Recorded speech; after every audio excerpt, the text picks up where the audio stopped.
La desaparición silenciosa de Elena Navarro. Un secreto que destrozó un imperio. Dicen que cada matrimonio tiene grietas ocultas, pero nadie espera que se abran de par en par en el peor momento posible. Elena Navarro creía tenerlo todo. Un lujo indescriptible, una mansión deslumbrante y la devoción de su marido multimillonario, Ricardo Montalvo.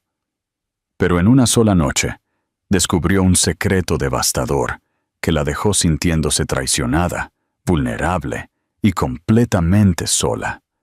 Decidida a liberarse de la doble vida que nunca supo que llevaba, Elena tomó una decisión que dejó a todos atónitos. Dejó una carta críptica y desapareció sin dejar rastro. Poco sabía Ricardo que su acto de desvanecimiento se convertiría en su arrepentimiento más atormentador. ¿Estás listo para sumergirte en una historia de engaño, desamor y la búsqueda implacable de la verdad? Dale me gusta a este video y suscríbete para no perderte ni un segundo de este drama que te conmoverá hasta el alma. Elena Navarro se había acostumbrado a la grandeza de su vida con Ricardo.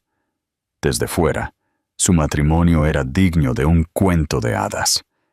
Ella era la heredera de voz suave de una exitosa fortuna editorial. Él, un ambicioso inversor multimillonario con un toque de Midas. Se casaron en una suntuosa ceremonia en la Costa Azul, transmitida en los tabloides como la boda de la década. A partir de ese momento, Elena aprendió que en el mundo de los ultrarricos, las ilusiones y las máscaras no solo eran comunes, sino esenciales. Durante años, la finca Montalvo en Valdemar, una exclusiva zona de Madrid, sirvió como epicentro de reuniones de alta sociedad. Decorada con pinturas renacentistas y esculturas modernas, se decía que la mansión, un imponente edificio con una fachada blanca inmaculada, costaba cerca de 70 millones de euros. Solo el vestíbulo con suelo de mármol resplandecía bajo el brillo de una extravagante lámpara de araña de cristal que Elena había elegido personalmente en una subasta en Venecia. Largos pasillos, ricamente adornados con muebles antiguos, susurraban los secretos de una existencia opulenta pero hueca. A veces, Elena se sentía como una invitada en su propia casa. Tan meticulosamente planeado y escenificado estaba cada detalle por el equipo de diseño de Ricardo. Aún así, existía un afecto genuino entre ellos, o eso creía Elena.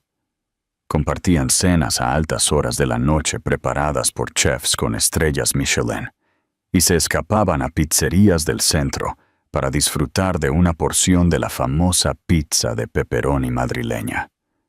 Ricardo tenía sus defectos, pero Elena los aceptaba. No era ajena a las complejidades de la vida entre los adinerados. Habiendo crecido en una familia rica, conocía las exigencias que recaían sobre alguien en la posición de Ricardo. Las reuniones aburridas, los tratos interminables, los viajes que abarcaban continentes. Desde temprana edad, a Elena se le enseñó que un matrimonio exitoso requería un corazón tolerante. Sus padres tuvieron ese arreglo, una relación extravagante pero fría que los mantuvo unidos a pesar de los resentimientos silenciosos. Ella trató de creer que su unión con Ricardo era diferente. En su corazón, anhelaba una conexión más genuina. Noches acurrucados en la cama, hablando del día, escapadas espontáneas que no tuvieran nada que ver con los negocios, y finalmente, una familia que pudieran adorar. Cuando descubrió que estaba embarazada, creyó que sería el eslabón perdido en su tapiz de amor. Se sintió como una promesa de cosas mejores por venir. Quizás, pensó, las pequeñas grietas entre ellos desaparecerían en el momento en que Ricardo se diera cuenta de que iba a ser padre. Quizás las tensiones tácitas se disiparían una vez que el bebé se hiciera real, pero las ilusiones de amor y seguridad se hicieron añicos más rápido de lo que ella podría haber predicho. A veces, una sola llamada telefónica es todo lo que se necesita para poner tu mundo patas arriba. Con 5 meses de embarazo, las mañanas de Elena estaban plagadas de náuseas y fatiga, pero su ánimo se mantenía alto. Tenía esperanza.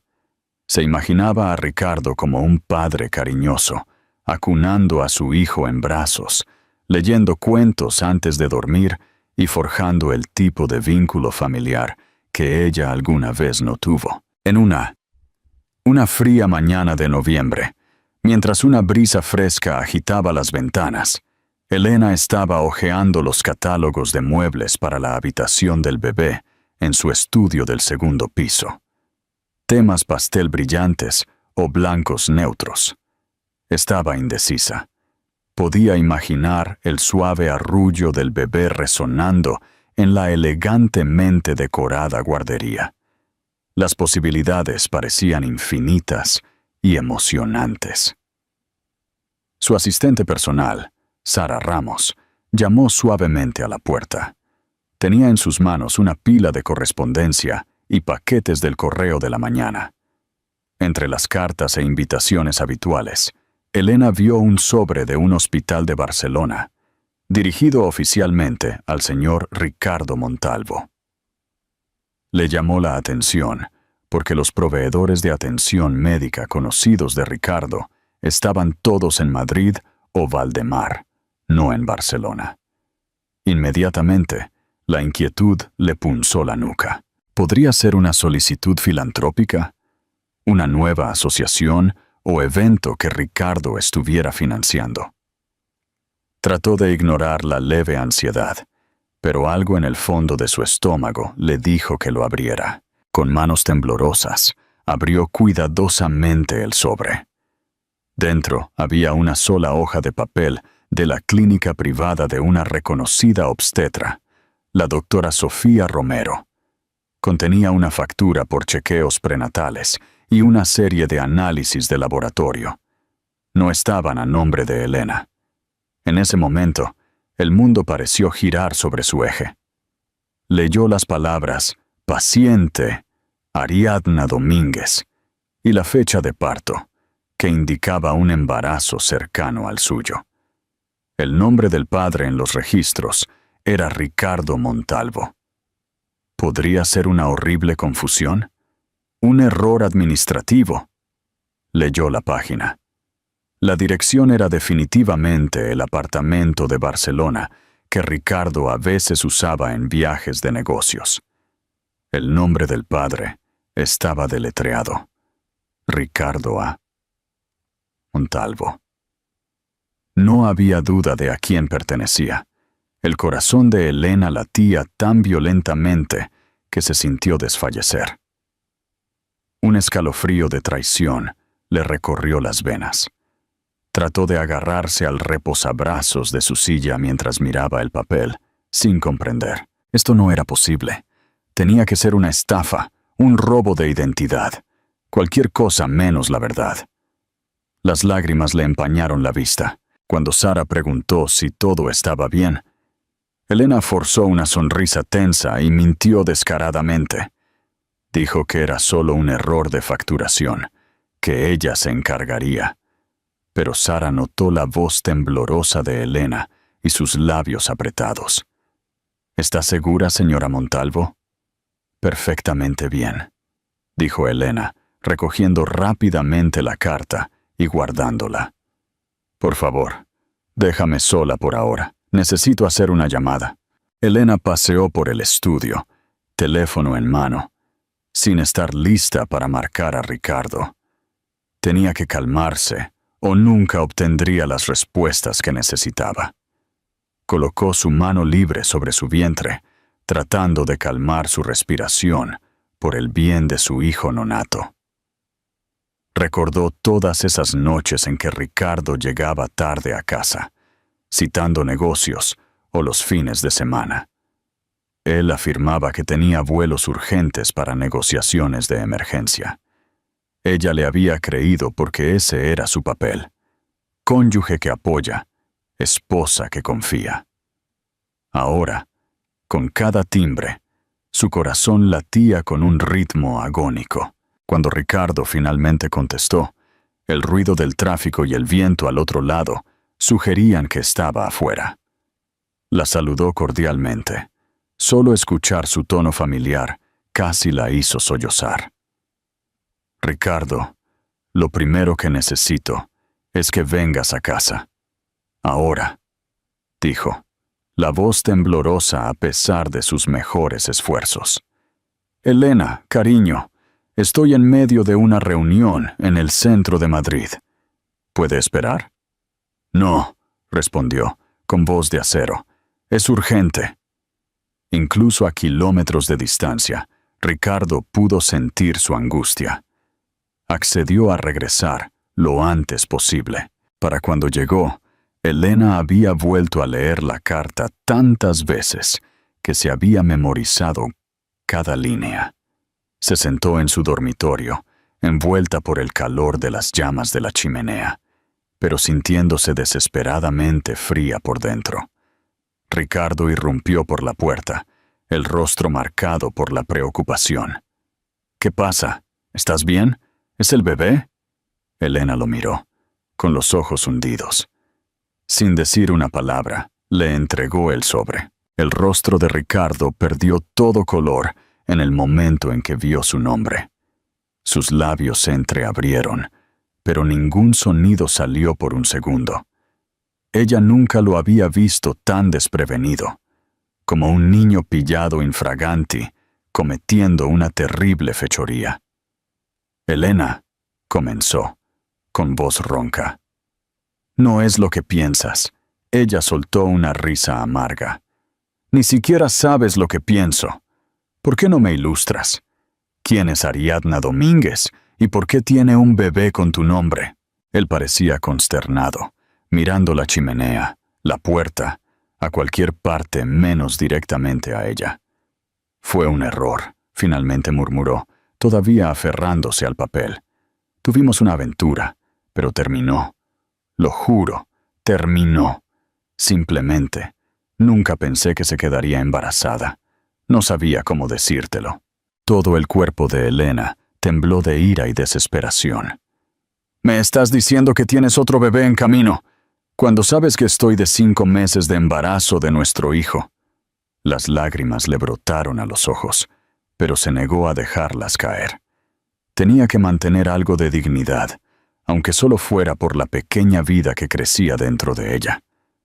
Cada segundo se sintió como toda una vida de desamor condensada en un solo momento. Ricardo trató de acercarse a ella, de poner sus manos sobre sus hombros.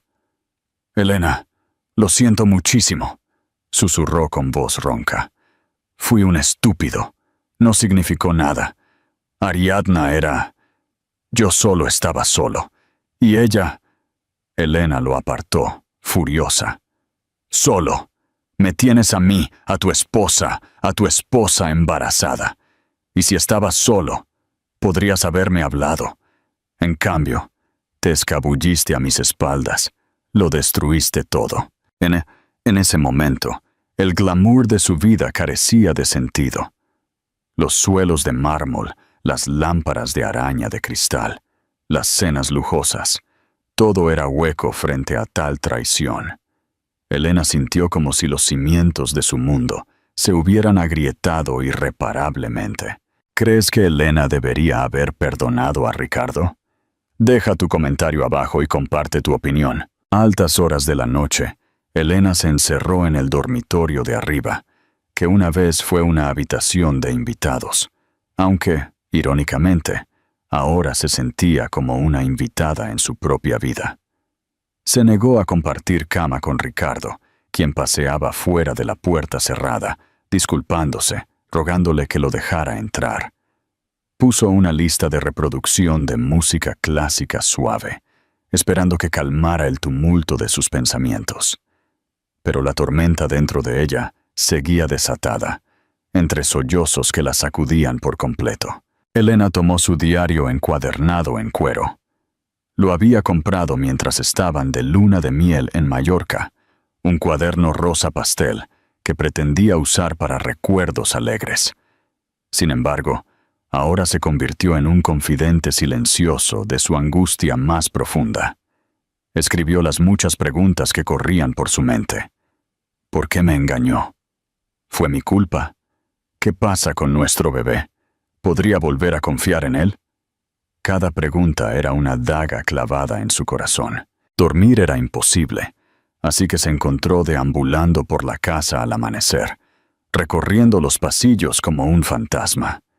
En medio de su dolor, una idea comenzó a formarse. Un plan de escape. No podía criar a su hijo en un ambiente cargado de mentiras. ¿A dónde podía ir? Se preguntó si debería retirarse a la finca de su familia en Galicia, o quizás a algún lugar muy, muy lejano como Europa o Asia. Cualquier lugar donde el nombre Montalvo no estuviera grabado en cada pared, en cada conversación social. Para cuando salió el sol, Elena todavía no había tomado una decisión final, pero sabía que tenía que irse. Aunque fuera solo por un corto tiempo, necesitaba aire, distancia y la oportunidad de salvar su cordura. Ricardo estaba frenético, gritando su nombre detrás de las puertas cerradas, enviándole mensajes de texto, suplicándole. Ella lo ignoró. Más tarde esa mañana, cuando él se fue a una reunión de la junta programada, una que no podía cancelar, Elena decidió que era su mejor oportunidad. Escribió una carta que serviría como despedida y como testamento de su desamor. Ricardo, me has infligido una herida tan profunda que cada aliento que tomo parece estar teñido de traición. Quizás fui ingenua al confiar plenamente en ti. Te amaba y creía en ti. Ahora veo la crueldad en nuestro supuesto cuento de hadas. Nos has roto de maneras que no se pueden reparar con disculpas ni dinero. Me voy. No sé cuándo, o sí, volveré. Nuestro hijo, mi hijo, no merece el ambiente que has creado. Quizás con el tiempo aprenda a perdonar, pero por ahora apenas puedo mirarte. No me busques. No me encontrarás. Cuando leas esto, me habré ido. Clast. Cuando su mano comenzó a temblar, la estabilizó. Se negó a dejar que las lágrimas mancharan la página. Una vez que terminó, selló la nota en un sobre simple y la dejó en su mesita de noche. Luego llamó a un servicio de coches privado, uno que Ricardo no poseía, y arregló para salir discretamente por la entrada lateral. Llevó solo lo esencial: su pasaporte, algo de dinero en efectivo, unas cuantas mudas de ropa y sus vitaminas prenatales. Con pasos temblorosos, salió de la mansión que simbolizaba la jaula dorada a la que una vez llamó hogar. El personal, consciente de su angustia, mantuvo las distancias, pero observó en silencio su partida con ojos preocupados. Mientras el SUV negro se alejaba, Elena miró hacia atrás por última vez. La vida que dejaba atrás no era la que creía tener. Era un espejismo, destrozado por el engaño. 2 días después, la carta fue descubierta por un frenético Ricardo. Se había quedado en una suite de hotel en el centro de Madrid, después de una reunión de la Junta de Emergencia, esperando que un poco de espacio calmara la situación volátil. Al regresar a la mansión, la encontró extrañamente silenciosa.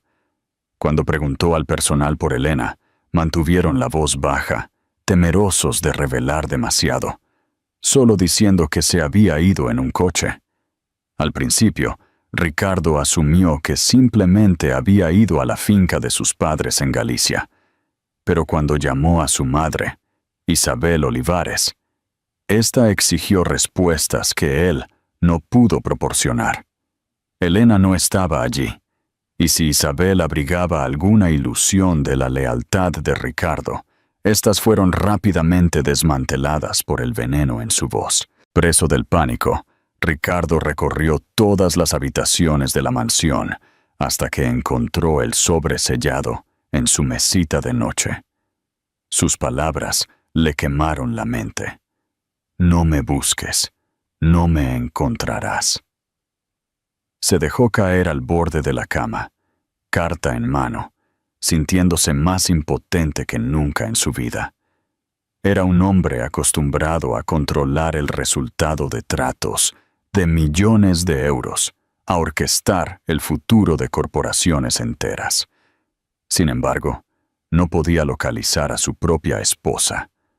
Una ola de náuseas lo invadió al darse cuenta del alcance de lo que había hecho.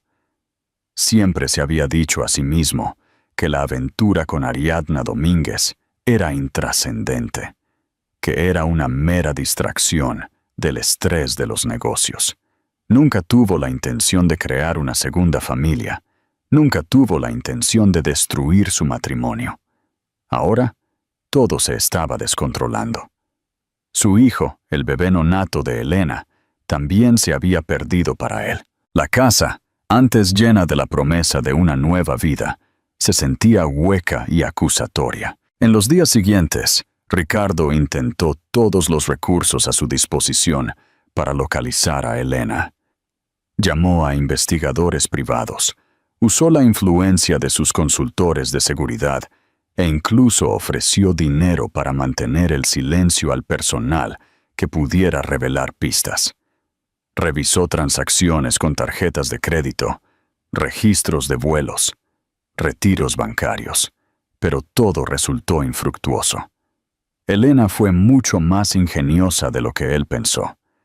Posiblemente con la ayuda de su amiga, Marina Blanco, había orquestado su escape sin problemas. Cada callejón sin salida dejaba a Ricardo más perturbado. La culpa lo carcomía implacablemente. Se despertaba en medio de la noche, empapado en sudor, perseguido por pesadillas de Elena llorando. Veía su rostro en cada reflejo, oía su voz en el silencio. Agotado y desesperado, se encontró haciendo algo que nunca imaginó. Rezando. Rezaba para que Elena estuviera a salvo, para que no se hiciera daño, para que de alguna manera encontrara la fuerza para perdonarlo. Pero no hubo respuesta, ni llamada telefónica, ni carta, ni señal de que estuviera viva. Mientras tanto, Elena se dirigió a un pequeño pueblo en las afueras de Estepona, Málaga, una tranquila comunidad costera conocida por su pintoresco faro y sus muelles de ferry.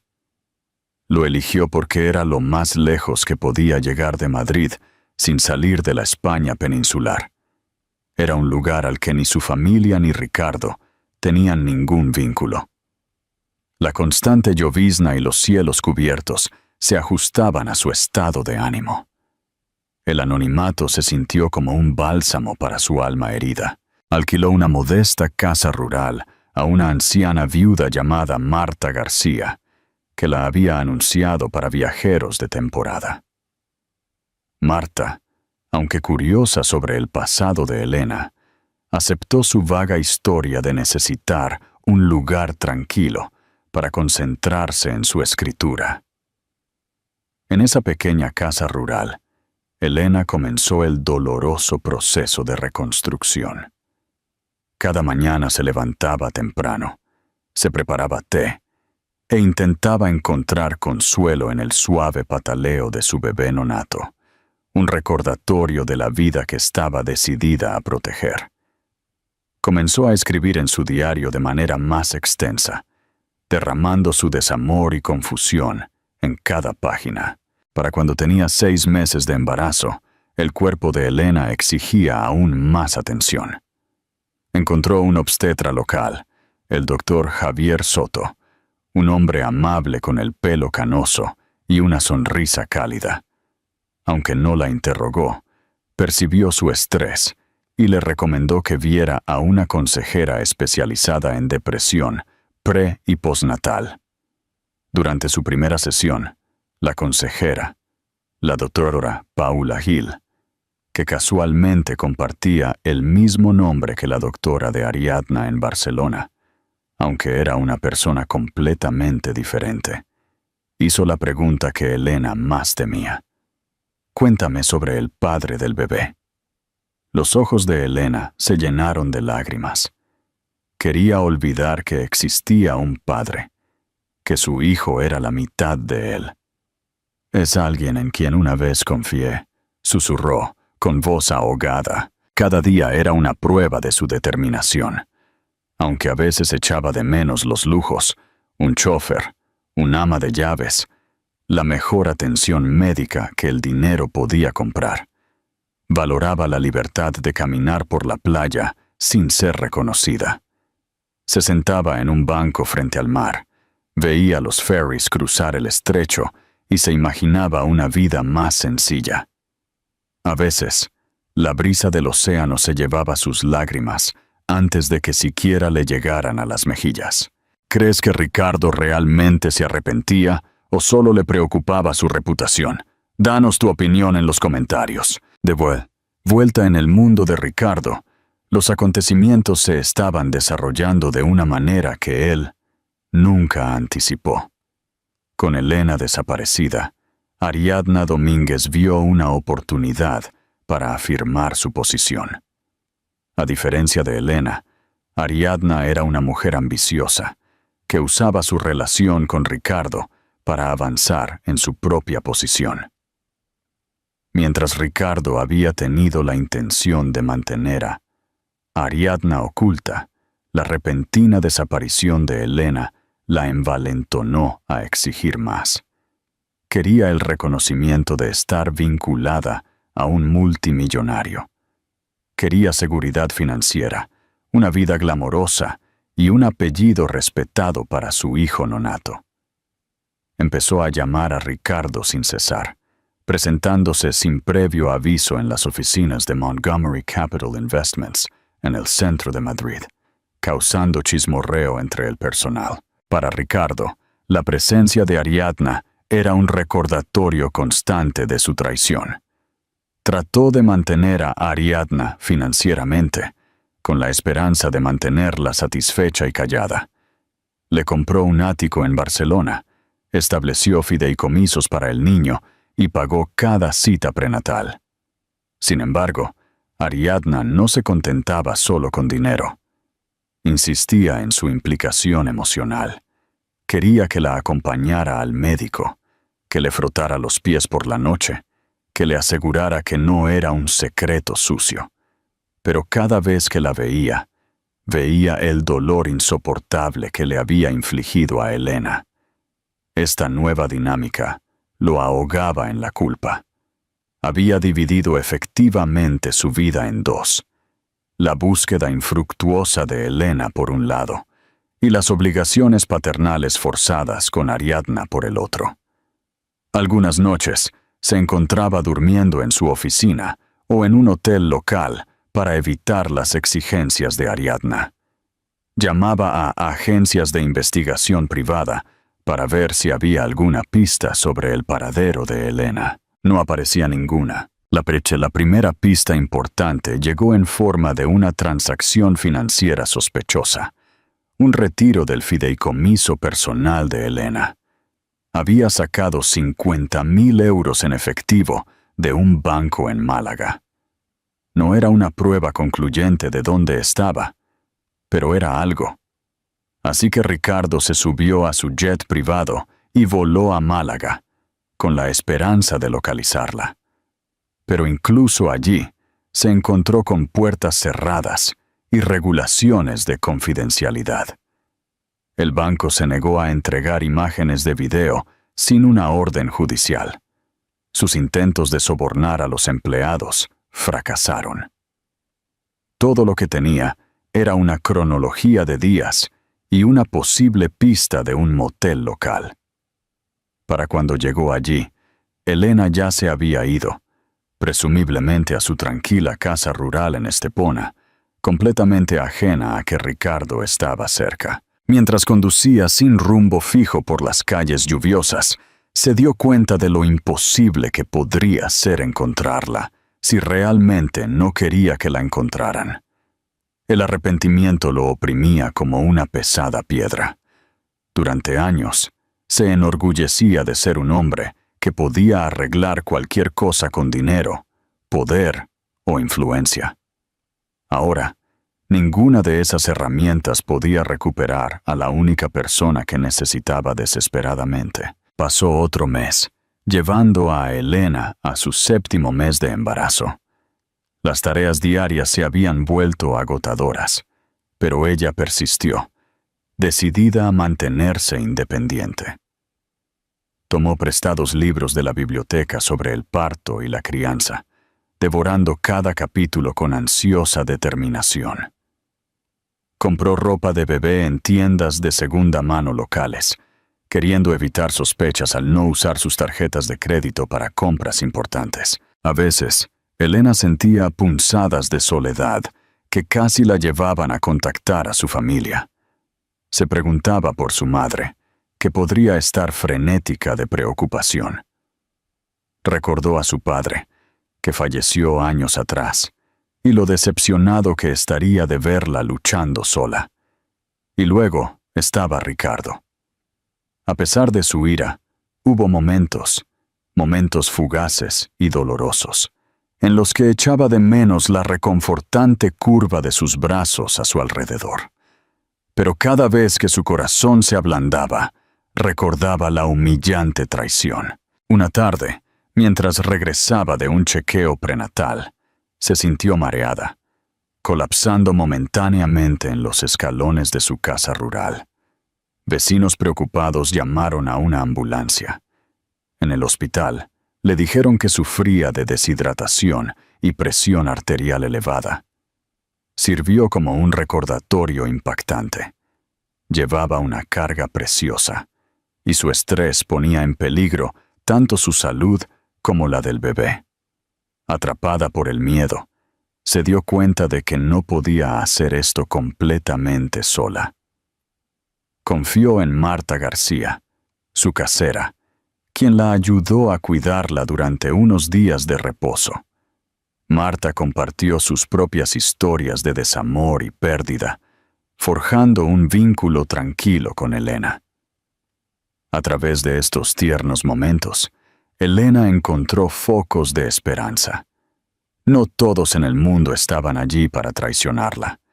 Algunos simplemente estaban allí para echar una mano. Mientras tanto, el propio embarazo de Ariadna avanzaba. Ricardo trató de cumplir con su deber moral, de asistir a sus clases de parto o de recoger artículos para la habitación del bebé.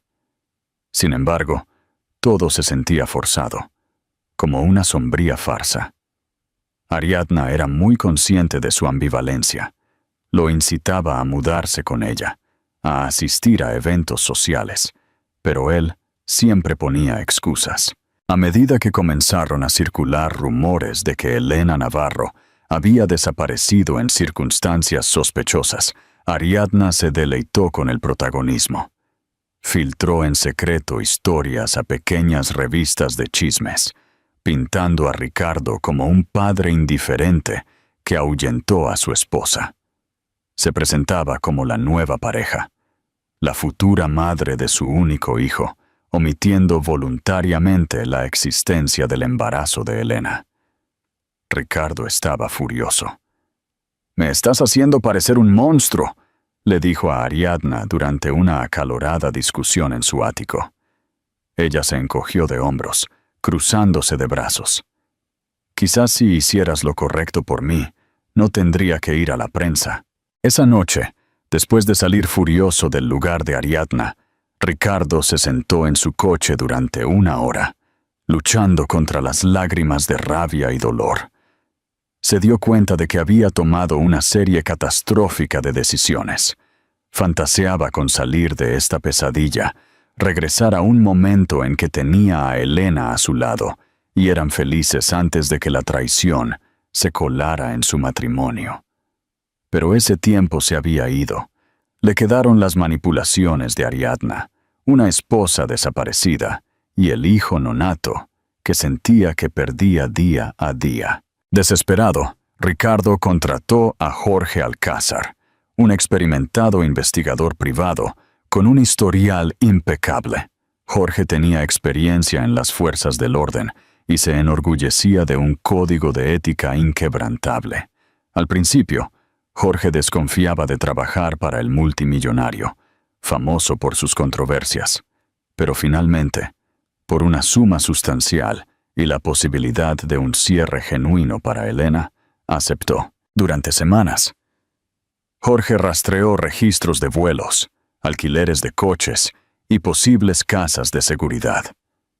Incluso entrevistó a algunas de las amigas cercanas de Elena, como Marina Blanco, quien solo ofreció declaraciones crípticas como: «Elena está a salvo, y eso es todo lo que necesitas saber». A pesar del secretismo, Jorge detectó un patrón. Elena era astuta, posiblemente usando alias y fondos ilocalizables. Se había preparado para esto. Un avance se produjo cuando Jorge descubrió el viaje de Elena de Madrid a Estepona. Recopiló imágenes de videovigilancia de hoteles que podrían haber capturado su rostro, incluso vislumbres de una terminal de ferry. Finalmente, una sola pieza de metraje del ferry a Estepona mostró a una mujer, visiblemente embarazada, con el perfil de Elena. La imagen era granulada, pero fue suficiente. Jorge viajó a Estepona. Discretamente, revisó las opciones de alojamiento locales, buscando cualquier señal de una mujer embarazada que encajara con la descripción de Elena.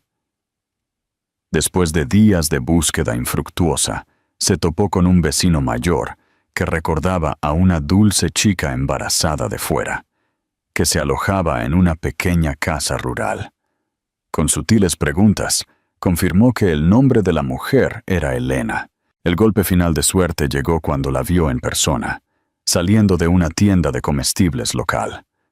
La reconoció por la fotografía en sus archivos, los mismos ojos luminosos, aunque ensombrecidos por el desamor. Llevaba un abrigo holgado.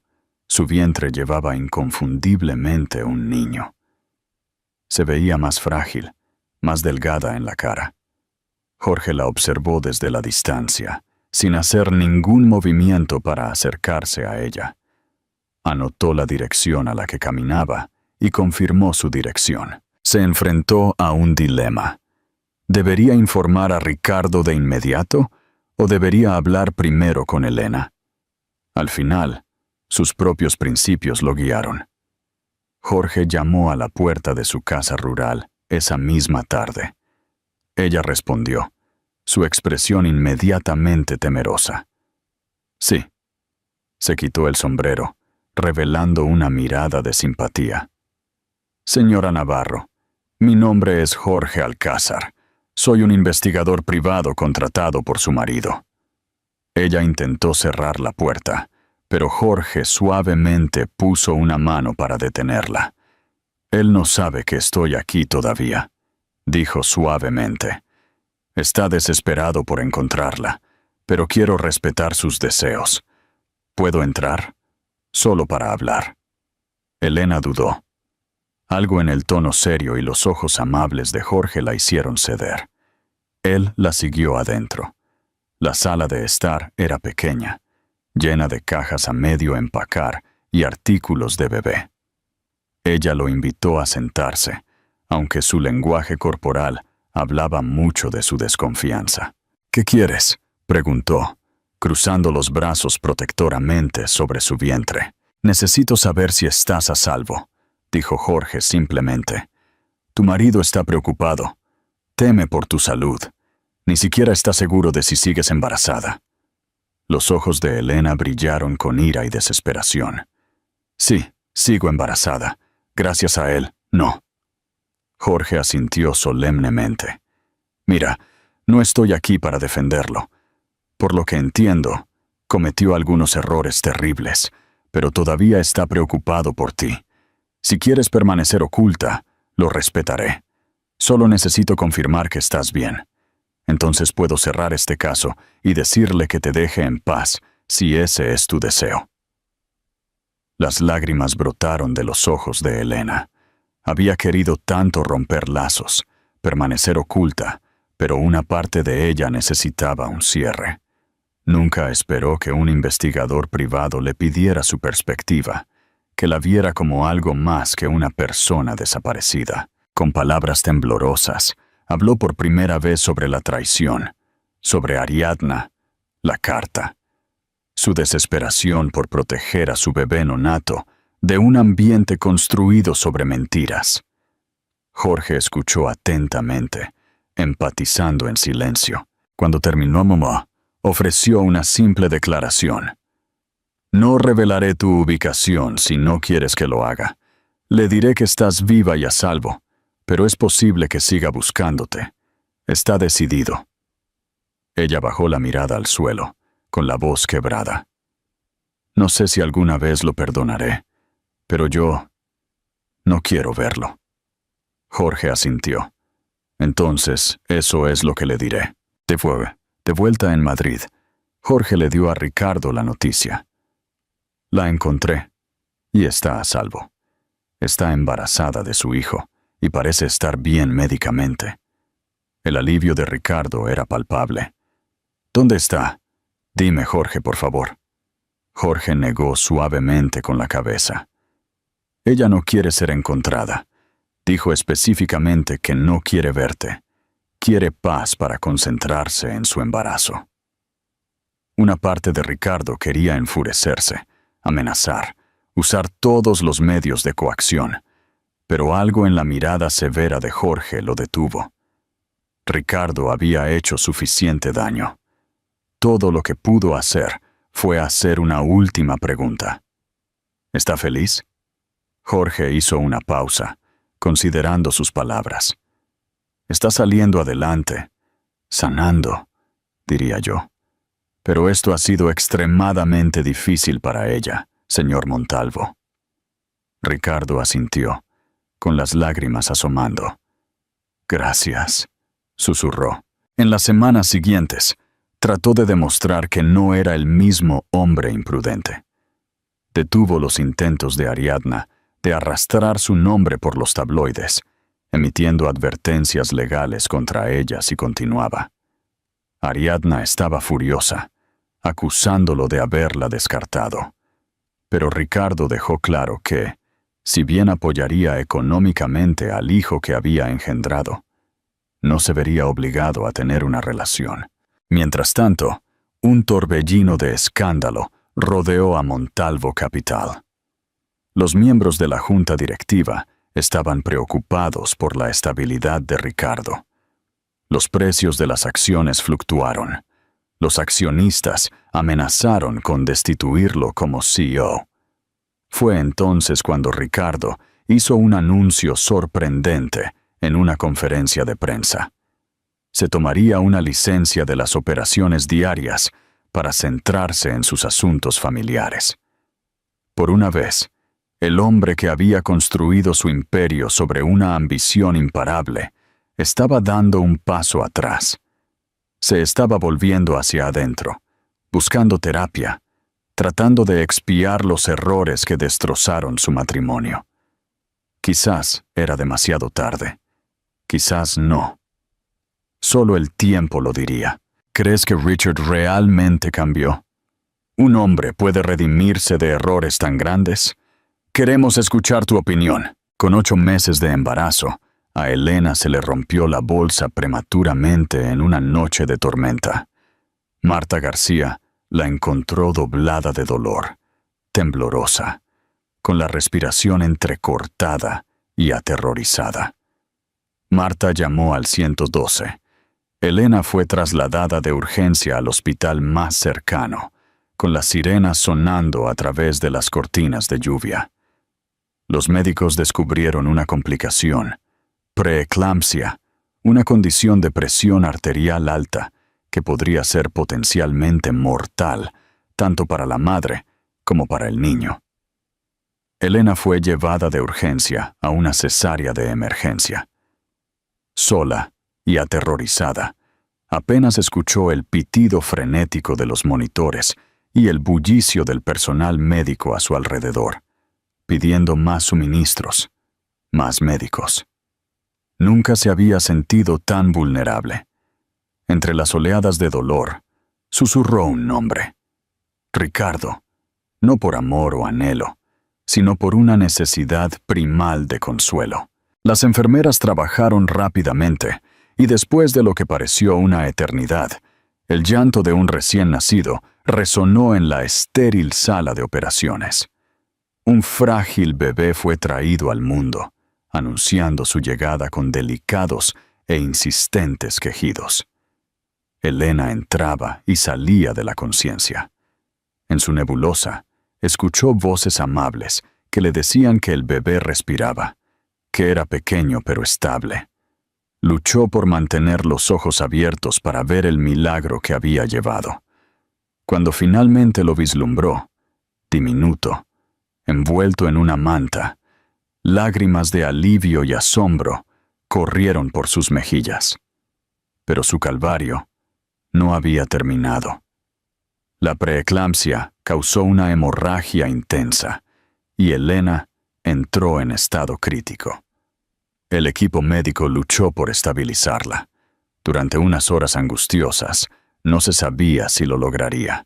La noticia llegó a Jorge Alcázar, quien se había quedado discretamente en Estepona, sintiendo que Elena podría necesitar ayuda más pronto que tarde. Alarmado, decidió romper su promesa de mantener en secreto su ubicación. Razonó que si Elena no sobrevivía, o si necesitaba atención médica especializada, Ricardo tenía los recursos para ayudar. Llamó al teléfono de Ricardo a medianoche. Cuando la línea conectó, la voz de Jorge era urgente. Elena está en problemas. Tuvo una cesárea de emergencia. Podría morir, Ricardo.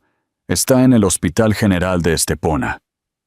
Ricardo reservó el primer vuelo privado a Málaga, con el corazón latiendo de terror. Había llegado demasiado tarde. Cuando Ricardo llegó al hospital, con el pelo revuelto y los ojos hundidos por el vuelo nocturno, las enfermeras apenas podían creer la visión de un multimillonario en sus humildes instalaciones. Encontró a Jorge en la sala de espera, paseando.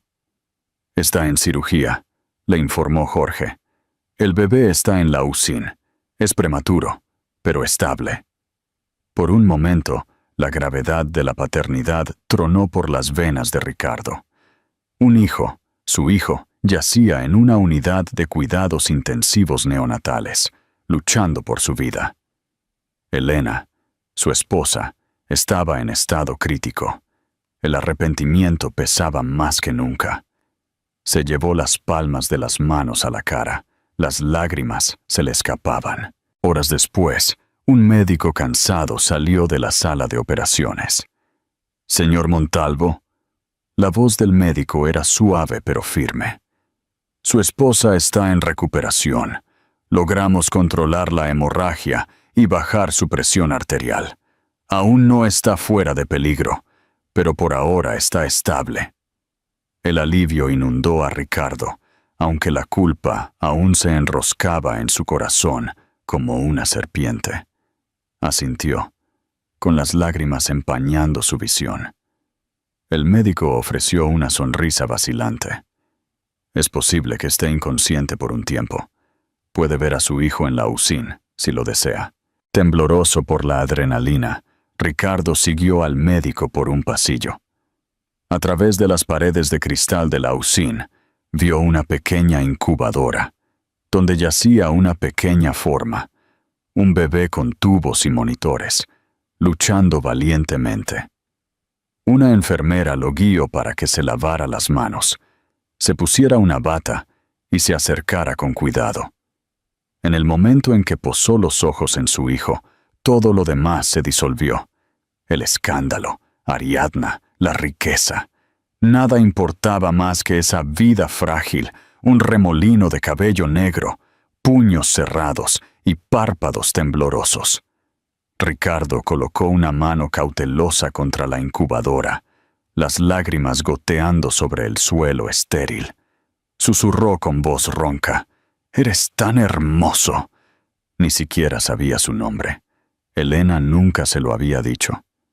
Rezó por la oportunidad de discutirlo con ella, de sostener a su hijo con ella a su lado. Después de unos minutos, la enfermera sugirió suavemente que dejara descansar al bebé. Ricardo asintió, con el corazón latiendo con fuerza. Luego, se dirigió a la sala de recuperación. El pasillo estaba en silencio, salvo por el zumbido de las luces fluorescentes.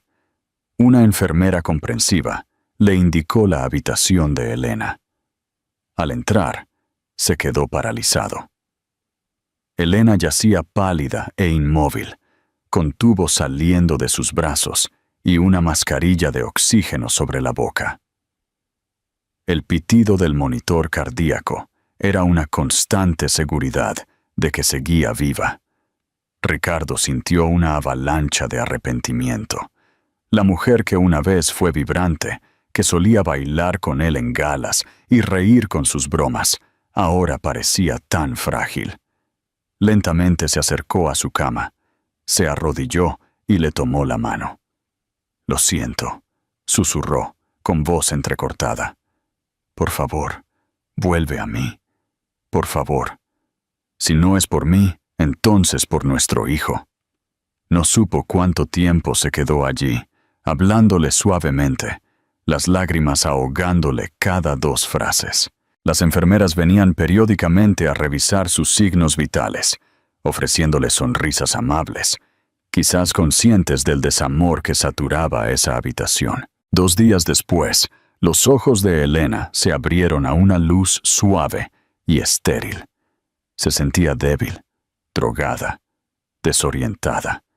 El primer rostro que vio fue el de Ricardo, bañado en lágrimas y exhausto. Al verlo, sintió una oleada de emociones mezcladas, alivio de no estar sola, seguido de un aguijón de ira y traición. Intentó hablar, pero su garganta estaba seca, y solo un susurro áspero salió. Una enfermera se apresuró a acercarse, ajustándole la bata y ofreciéndole un pequeño sorbo de agua. «Tu bebé está bien», dijo Ricardo suavemente, con la voz entrecortada. «Está en la UCI, pero los médicos dicen que está bien». Un torbellino de amor por su hijo atravesó la neblina de Elena. Intentó sentarse, haciendo una mueca de dolor por la cesárea. «¿Dónde está?», logró preguntar. «Te llevaré a verlo una vez que estés estable», respondió Ricardo. Intentó tocarle la mano, pero ella se apartó, con confusión e ira pugnando en sus ojos. «¿Qué haces aquí?», preguntó, con la voz tensa. Bajó la cabeza. «Tuve que venir. No podía permitir que te pasara nada a ti, a nuestro hijo. Sé que dijiste que no te buscara, pero cuando me enteré... Lo siento, Elena. Lo siento mucho».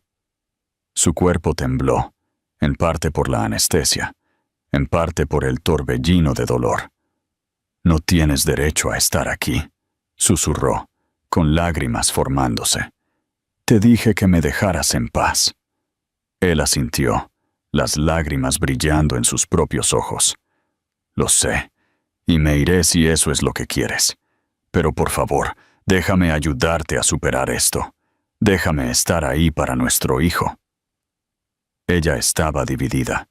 Lo despreciaba por la traición, pero estaba aterrorizada de enfrentarse a esto sola. Sin embargo, no podía simplemente borrar lo que él había hecho. Hablaron poco más ese día. Los médicos se concentraron en la curación de Elena, dándole medicamentos para estabilizar su presión arterial y aliviar su dolor. Ricardo durmió en una silla fuera de su habitación, negándose a dejar el hospital, a pesar de que ella apenas lo reconocía. Durante la semana siguiente, Elena recuperó la fuerza suficiente para ser trasladada en silla de ruedas a la UCIN. La primera vez que vio a su hijo, las lágrimas le surcaron el rostro. Estiró la mano hacia la incubadora para acariciarle suavemente la mano, maravillándose con las diminutas uñas. Ricardo se paró a su lado, en silencio y con reverencia. Cuando el bebé le apretó el dedo, soltó un sollozo, abrumada por la profundidad del amor maternal que la invadía. Deseaba un mundo donde ella y Ricardo pudieran compartir esta dicha sin la sombra de la traición acechando detrás de ellos. A medida que pasaban los días, ambos padres asistieron a clases de neonatología, aprendiendo a cuidar a un bebé prematuro. Cambiaron pañales diminutos bajo la atenta mirada de las enfermeras de la UCIN, aprendieron técnicas de RCP y lo acunaron piel con piel. En estos momentos, su hostilidad se detuvo, reemplazada por una devoción mutua a la frágil vida que habían creado. Elena observó a Ricardo interactuar con su hijo. Su cuidado tembloroso, la forma suave en que susurraba nanas. El niño encendió algo en ambos, recordándoles el amor que una vez compartieron. Pero Elena no podía olvidar la existencia de Ariadna, o el niño que Ariadna llevaba. Una tarde, Elena se armó de valor para preguntar: ¿qué pasa con ella? ¿Qué pasa con el bebé de Ariadna? Ricardo tragó con dificultad. La estoy apoyando económicamente, pero no estoy con ella. Ariadna está de unos 7 meses de embarazo. Me doy cuenta de que tendré responsabilidades allí, pero no estoy viviendo con ella. No quiero una relación. Elena cerró los ojos, exhalando. Esto es tan complicado, murmuró. Él asintió. La vergüenza le subió a las mejillas. Ojalá pudiera cambiar lo que hice. No espero que me perdones, pero prometo que estaré aquí para ti, para él, si me dejas. Un día después, los médicos dieron de alta al bebé para que se trasladara a una sección menos crítica de la UCIN. Cada pequeño hito se sentía como motivo de celebración. A pesar de las complejidades, Elena se encontró apoyándose en la presencia de Ricardo. Necesitaba ayuda, tanto emocional como física, especialmente dada su precaria recuperación. La tensión entre ellos persistía como una herida abierta, pero la necesidad los obligó a una tregua incómoda. 2 semanas después del nacimiento, Elena fue dada de alta, mientras su hijo permaneció en el hospital un poco más. Le aterraba volver a la casa rural. Sus empinados escalones y su ambiente aislado le parecían desalentadores para una madre en recuperación. Ricardo le ofreció una suite en un hotel cercano, con personal médico completo, si era necesario. Ella dudó. Aceptar su oferta significaba reconocerlo como parte de su sistema de apoyo, pero no tenía otra alternativa que asegurara la mejor atención para su hijo. De mala gana, accedió. Así comenzó una convivencia tentativa. Pasaban horas cada día en la UCIN, aprendiendo todo lo que podían para prepararse para el eventual alta del bebé. Elena, física y emocionalmente agotada, a veces sentía que su compostura se desvanecía. En esos momentos, Ricardo le tomaba la mano en silencio o le pasaba un pañuelo, sin presionar nunca para más. Las noches eran otra historia. Ella insistía en su propio dormitorio, mientras él se quedaba en una suite contigua. Los límites estaban claros. Eran compañeros en la paternidad, nada más. Sin embargo, los sentimientos tácitos latían bajo la superficie. Una tarde, Elena se despertó de una pesadilla, reviviendo los horrores de la cesárea de emergencia. No podía respirar. El corazón le martilleaba. Tropezó hasta el área común de la suite, donde encontró a Ricardo encorvado sobre un portátil, revisando documentos de negocios. Él se levantó de un salto al verla angustiada. Sin decir una palabra, la guió al sofá, le ofreció un vaso de agua y le colocó una mano tranquilizadora en el hombro. En ese momento, ella no retrocedió. Se aferró a él, sollozando, mientras el miedo a casi morir la abrumaba. Él le acarició el cabello y le susurró disculpas, una y otra vez, por todo lo que había hecho. Para cuando sus lágrimas disminuyeron, sintió que el agotamiento le tiraba de los párpados. Sus ojos se encontraron, y por primera vez en meses, un leve destello de viejos sentimientos pasó entre ellos. Pero a la mañana siguiente, Elena se recordó a sí misma que sanar no era lo mismo que olvidar. Mientras tanto, Ariadna Domínguez estaba furiosa por el aparente abandono de Ricardo. Se enteró de su presencia en Estepona y exigió saber por qué no la apoyaba en las últimas etapas de su embarazo. Dejó mensajes de voz cargados de ira y amenazas de exponer más detalles a los tabloides. Ricardo, ya ahogado en culpa, devolvió sus llamadas solo para asegurarle la asistencia financiera continua. Su paciencia con sus manipulaciones se agotó. Estoy en Estepona porque mi esposa casi muere al dar a luz a nuestro hijo. Estoy cumpliendo con mis deberes como padre, dijo sin rodeos. Ariadna se burló. Yo también llevo a tu hijo. ¿Cuándo vas a estar aquí para nosotros? La culpa lo invadió. 2 niños inocentes estaban ahora enredados en esta saga. Apoyaré a mi hijo, dijo, con la voz tensa, pero no puedo estar en 2 lugares a la vez. En las últimas semanas del embarazo de Ariadna, ella intensificó las amenazas legales, afirmando que si Ricardo no reconocía públicamente la paternidad, revelaría detalles escandalosos, incluidos mensajes de texto privados, a la prensa. Por una vez en su vida, a Ricardo no le importó la opinión pública. Lo único que importaba era asegurar que Elena y su hijo sobrevivieran a este calvario.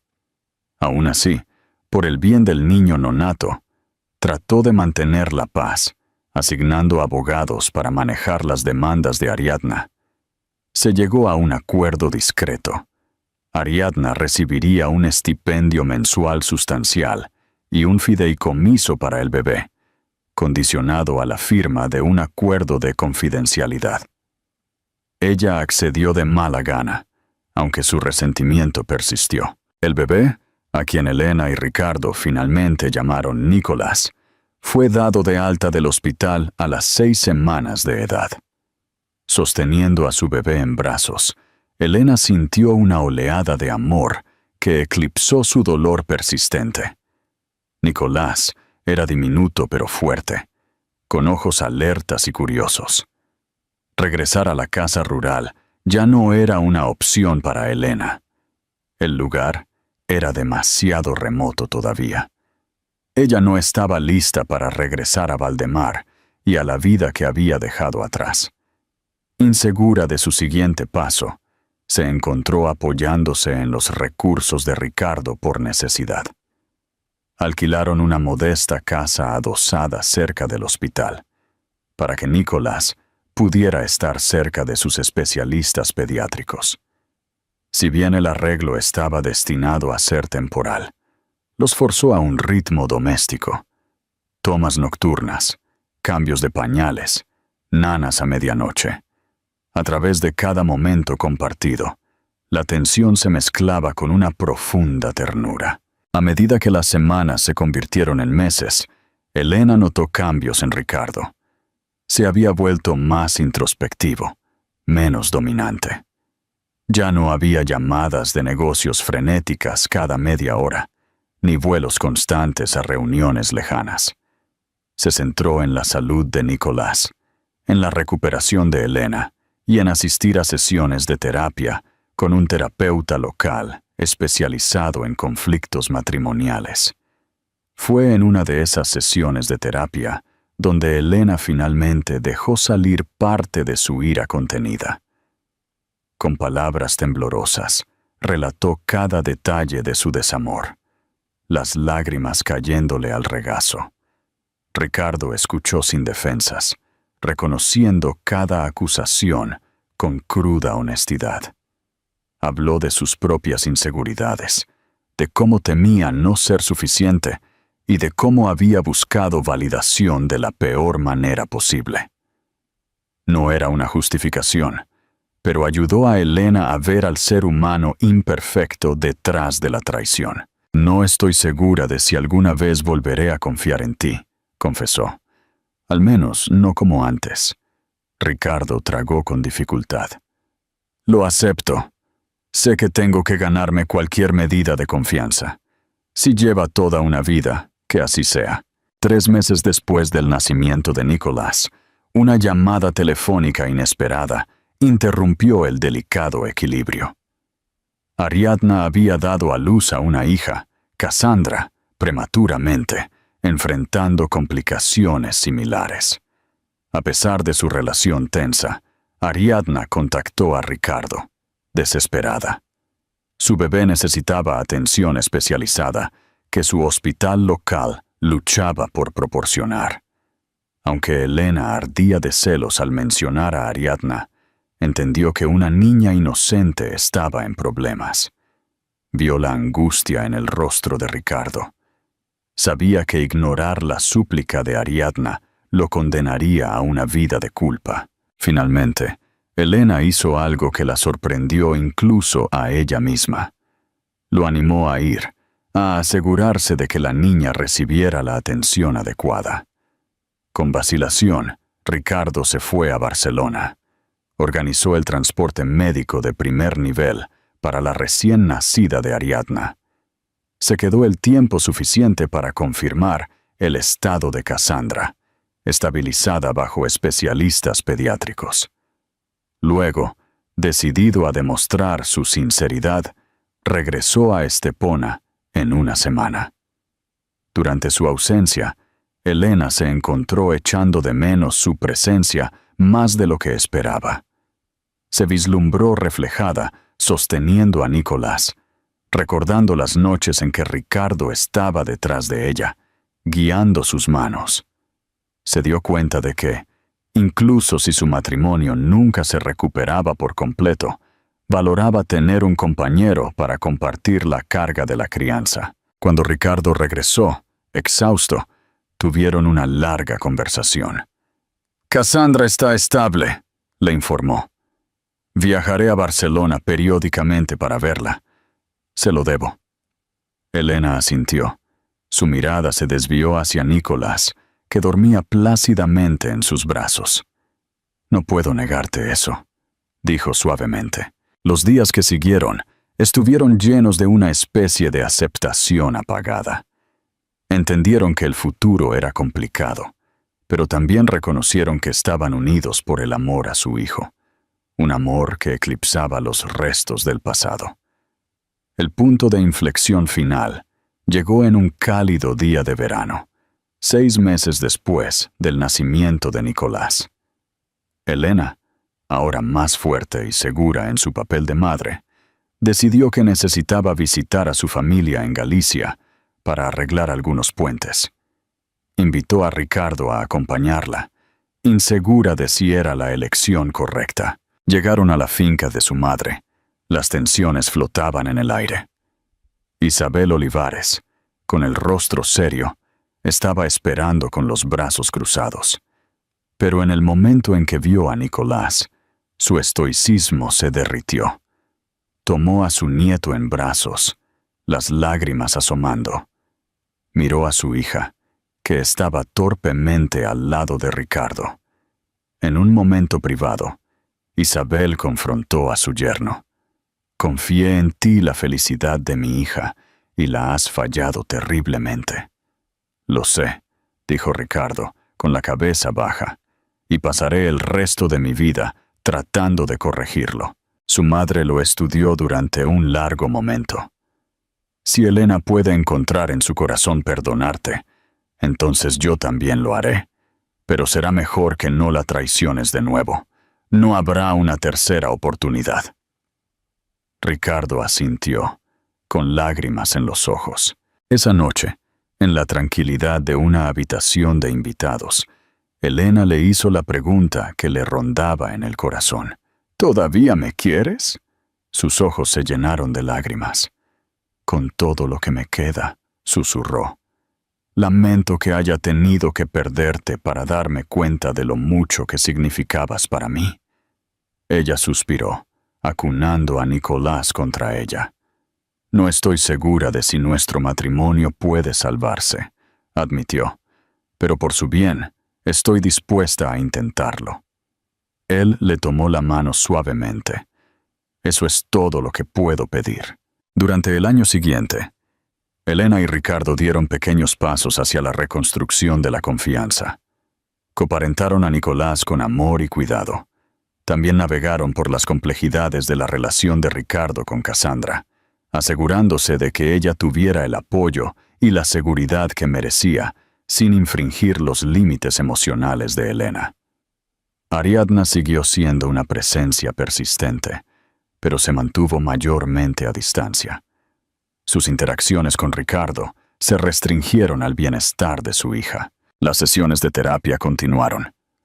Hubo innumerables discusiones, lágrimas y noches en que Elena durmió en una habitación separada para procesar sus emociones enredadas.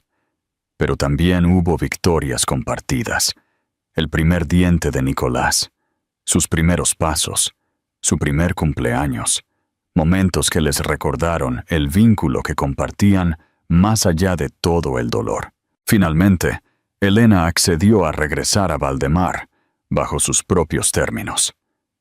Vendieron la enorme finca que una vez simbolizó su matrimonio fracturado y se mudaron a una casa familiar más pequeña.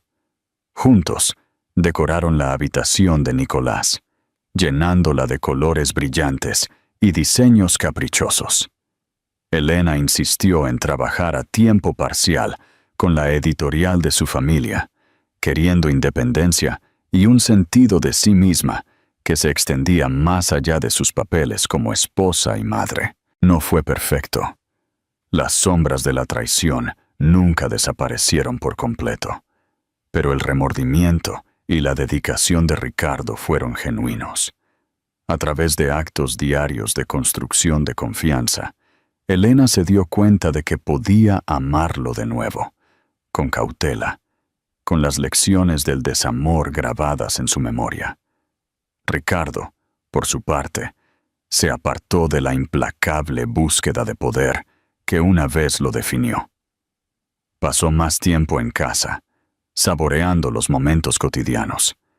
Asistió a retiros matrimoniales, leyó libros sobre intimidad emocional y expresó gratitud por cada segunda oportunidad que Elena le ofreció. Y así, se embarcaron en un nuevo camino, uno que no era un cuento de hadas, ni una tragedia, sino un testimonio de resiliencia. Su historia se convirtió en un recordatorio constante de que la traición puede destrozar vidas, pero el perdón puede unirlas lentamente, pieza por pieza frágil. Al final, Elena Navarro demostró que incluso el mayor desamor puede ser enfrentado con una fuerza inquebrantable. Al forjar su propio camino, descubrió que el amor no tiene por qué desaparecer ante la traición. En cambio, puede transformarse en algo más honesto, aunque lejos de ser fácil. Ricardo aprendió que la riqueza y el poder no significan nada sin respeto y lealtad, y pasó sus días esforzándose por convertirse en un hombre digno de una segunda oportunidad. Su viaje estuvo impregnado de dolor, pero iluminado por la esperanza, mostrándonos que a veces las luchas más difíciles producen las mayores recompensas si nos atrevemos a creer en la redención. Gracias por acompañarnos en esta montaña rusa emocional.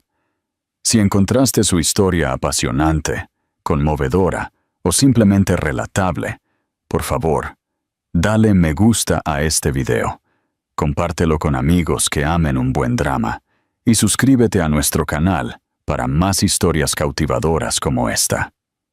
Tu apoyo nos ayuda a dar vida a más relatos poderosos.